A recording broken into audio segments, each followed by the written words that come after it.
سلامونه. دا چې د رباب په حق کې احتجاجونه روان دي، زه ډېر خلک وینم چې د ډم او د ډول په خلاف لیکنې کوي، ویناوې کوي. ګورئ په ډم او په عام انسان کې څه فرق دی، تاسو ته پته ده.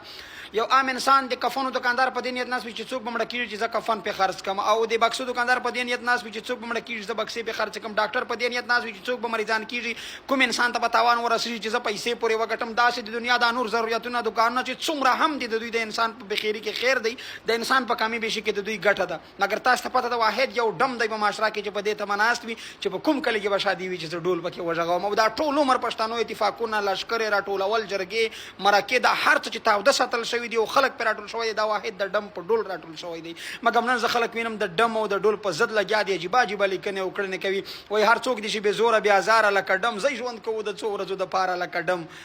او په چیغه کې ټوپک سره روان یې، شاته شاته له ډول سره راوړاندې څه سالاره لکه ډم. تاسو ته پته ده برټش د برتانیا د وخت زمونږ خلک چې څوک چا ډولونه غږول، لښکرې جوړولې، هغه ته یې د ډم او فلانا او ډمکانانو انتخاب که خلک یې پې شاته کړل چې چا به کټونه جوړول، چا به ګړي جوړول، هغه ته یې د کولال او د پش نومونه دغه کړل. چې کوم کاروبار پښتنو خپل زده و، هغه ته برټش په ډېر عجیبه طریقه نومونه پیدا کړل او پښتانه یې د هغه شي نه وروسته کړل چې تر څو دوی د نورو خلکو دغه تکشني. اوس په پښتانه کې په جدید دور کې خلک نوی نوی شیان ایجاد کوي او زمونږ پښتانه دي په هغه زړو کیسو پورې ناست دي، بلکې هغه هم ترې هېرې شوې او نن په هر کسب پورې دوی ځان ځان ته نومونه انتخاب کړي دي. حالانکې ډم قوم نه لري، ډم کومه خاصه قبیله نه ده، مګر په پښتانه معاشره کې چې هر څوک د اتفاق دپاره ډول غږوي، خلک ورته ډم او سپکې سپورې او لوڅې خبرې کوي.